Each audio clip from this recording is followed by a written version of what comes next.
my backlog, which was Train to Busan. Choo choo. Because it's a zombie movie. Choo choo.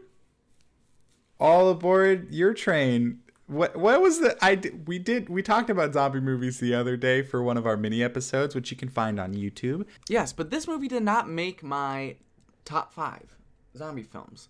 So Train to Busan, the very well known now Zombies on a Train movie. Yeah. It's such a fun fact: the sequel to Train to Busan, Peninsula, was my first movie back in theaters, and that made sense. I think that was on brand.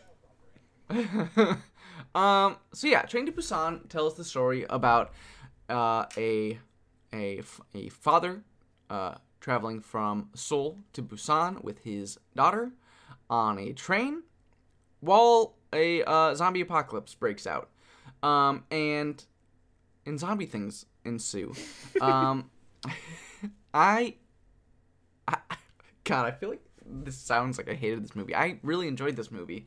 I feel like this movie plays very well on a lot of the character tropes that we see in a lot of movies, right?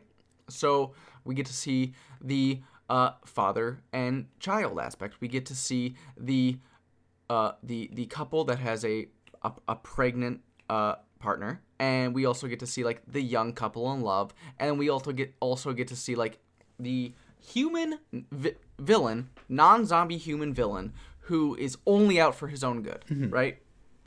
Those people suck. True. Those people are always the fucking worst. I hate those people. Yeah, those people are the absolute worst because they fuck everything up, and then they always end up still turning into a goddamn zombie, no matter how many people they ended up fucking over, which is like literally everyone on the fucking train. Plus, they suck. South Korea, though, has been doing a really good job with the zombie films. And they also, I feel like, very well establish their type of zombie, which is a fast zombie that is almost like slightly mechanical in its movements. Is that right? Is that the right way of phrasing it? Sure. I like they don't move. They don't move in like a normal fashion. Where I feel like almost their limbs are like it's much more kind of jittery and like So exactly. Chaotic. Yes. This movie surprisingly hit some really strong emotional points where I was like, fuck, I did not expect this movie to like hit these chords so well. Like a lot of it in the last scenes or some scenes where it's like has to do with some of the passengers interacting with other passengers, and whether or not to trust them. Mm-hmm. I don't want to say too much, but it was able to handle that balancing act very well, and I was very pleased. Now, with it. question for you, David: did you enjoy that this big man was able just to punch a zombie and they're gone? He just like bop them, and they're zombie done, dealt with. I enjoyed that thoroughly. Yes.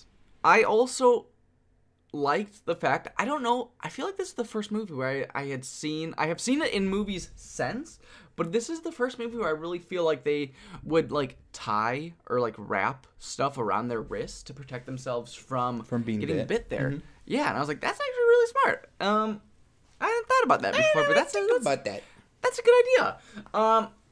I was cool with the bopping. He's a big dude. He looks like he fucking bops some zombies in the brain. Oh, for sure. Yeah. I like the movie, though. I was very pleased with it. Obviously, it didn't make it into my top 5 zombie films of all time, but it is not far from making it in there. So that's it for that movie review. You can click right here for more of our weekly mini episodes, or you can click over here for some of our clips from our monthly show. But if you are scared of rectangles like those 2 boxes, there is a tiny little safe circle you can click, and you won't miss another video.